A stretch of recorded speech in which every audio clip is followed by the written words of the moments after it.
You know, I did decide to amputate your leg. my leg for it. I Yes, wish you had. You were CG begging me to. She was like, my just God, do it. It's taking forever. Method it. Yeah.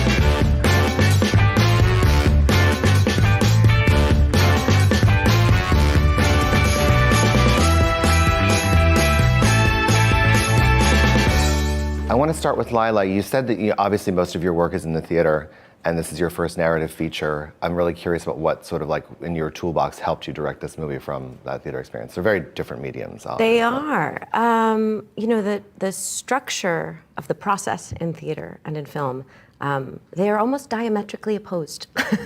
They could not be more different. But for me, one of the most joyful discoveries of first-time filmmaking has been how deeply aligned the core impulses are. The centrality of the conversation with the actors, the primacy of visual composition, the basic fundamental storytelling impulse. They feel deeply aligned to me. So in that way, that was a joyful discovery. It's amazing. Jennifer, Justine, has anyone ever asked you why the company is called Excellent Cadaver? That was something I wrote on my notebook today. We get asked that a lot. Okay. Would you mind explaining? They've murdered people. It's Hollywood. Simple. Yeah. It is an old mafia term for a hit on a major celebrity. You thought I was lying? No, it's totally She told lying. me. She The most grotesque possible hit. Okay. Yeah. That's I also incredible. just liked the two words together. So why this? Why this story, and how did it come to you? It came to me through my producing partner over here, and I read it. I wasn't reading anything at the time. I wasn't, I was taking a few years off. I read it, and there was just something that just gave me a gut reaction, not just to make it, but to make it. There was like an immediacy, like we need to make it now. And I would say the immediacy probably came after I met Lila.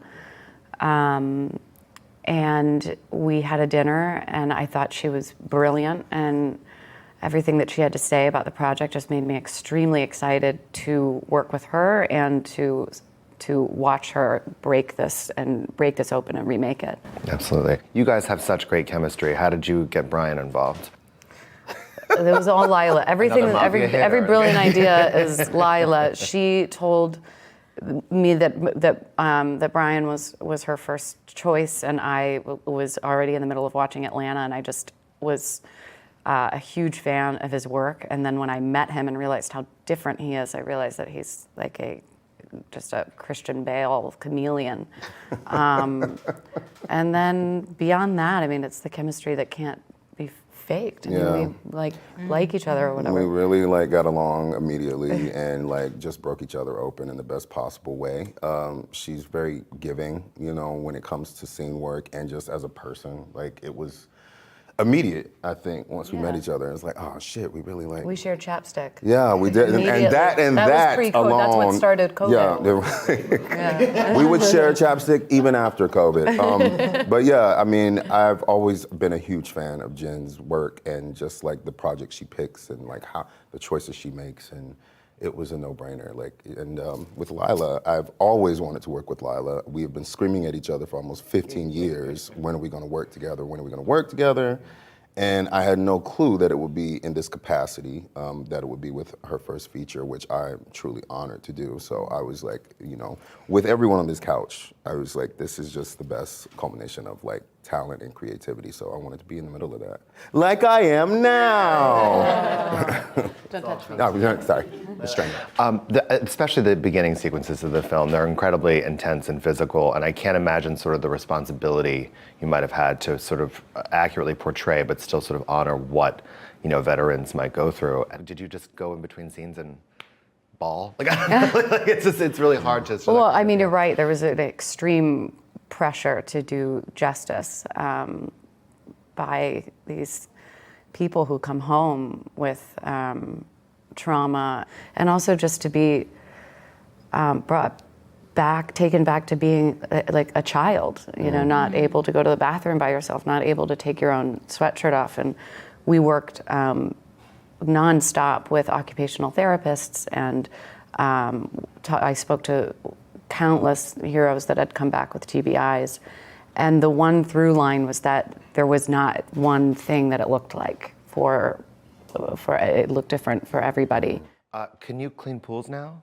Is I that actually a new can. skill you can? I actually can. Yeah. What did you shadow a pool cleaner? Yeah. Bring that guy You're outside. thorough, Jennifer. Yes. I mean, we You're also thorough. brought I a did. lot of people with expertise in traumatic brain injury. to Yeah, set. that were on But set we and actually did bring working a with me in the scenes. But yes, there was a pool yeah. cleaner. There's nothing fake in the movie. Really? So I needed the pool question to break up because what's coming next. I thought one of the most poignant parts and succinct ways to sort of embody the movie in the script was Jennifer's character is talking to that her incredible doctor. And your character says, like, what if the PTSD isn't the only trauma in my life that links me to depression and whatever, and then sort of takes accountability for herself after that. And I think that might be what the movie's trying to say overall.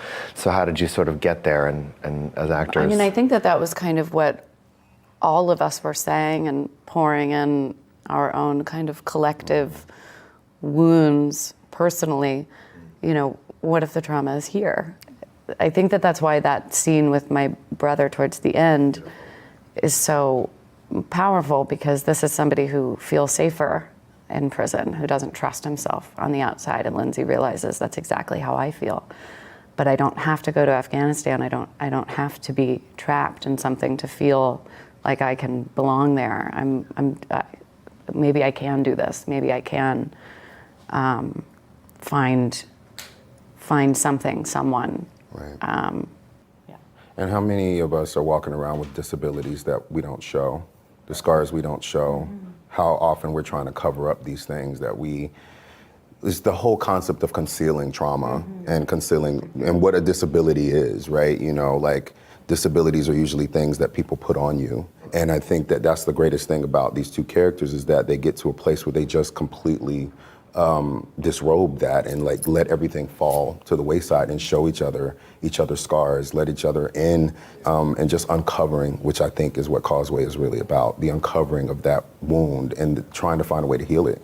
For sure, and for you, quite literally. I mean, your character was an amputee, and was that there's an amazing scene with you guys at a pool hanging out, and it's a beautifully vulnerable moment for your character. Was that CG? Was there like a thing on, or how did? No, we did work. Behind? You know, I did spend a lot of time with the brace on my leg to make sure that, you know, I got the walk right. And the funniest thing, not the funniest thing, but most people who have lost a limb are so well functioning that you don't, you know, that's the whole point, is that it's another extension of themselves. They don't want to be treated as if though they've lost this. And so with James, I wanted to make sure that he, you know, was just regular, like to make sure that he could move, like he can do the same things, move the same way. But I don't think that he had really given himself the opportunity to try things like getting into water because of the self-conscious thing that happens, because of what it's like. I mean, he unveiled a whole different part of himself, like in front of, you know, a person he just met. So to get in the water, which, you know, you would think is an unsafe place, because of the connection he had with her, it felt safer. I always call it the baptism scene, because I feel like that's where we both come and like cleanse ourselves in this water and let our, like, literally like expose our wounds to each other, and everything turns out okay. For the most part. Do you think these two wind up as roomies in New Orleans? Oh man. Yeah. It wasn't until I watched it the other night that I was actually like rooting for it. I was like, oh man, I don't know. I'm rooting for it, but unfortunately, I don't think it would work out. I think we try, but Lindsay's too, you know, she's too scarred. I She'll just fuck hoping it for up. home. I was hoping that both of them at some way just found home. Like, I think the win is that she even gave herself the option to think about staying, you know, and not And to to reach deploy. out. Yeah, to reach out. And she brought me beer. So like, you know, but like it was, And I was pregnant. Oh my gosh, she was. Yeah. I was. During that movie? It's okay, you can hold beer. Okay. So they say. But yeah, like, I don't know, like the possibility of it all was what I took from it, because, you know, I think for both of those characters, finding a place of sincere apology of what they've been through and what they have done. You know, I think they both have lived in a place where they're always constantly trying to pay penance for what they consider their sins in this life. So even them coming together on that stoop, like even to know that she walked there, you know, and that she knew he would be there, you know, like I think that bridge existing, period, is enough to satiate. It's like an Apple series where you guys just run an auto body shop and try to make it in a big city. Oh, yeah. We'll do it. I don't know why you guys aren't giving him like producer credit already.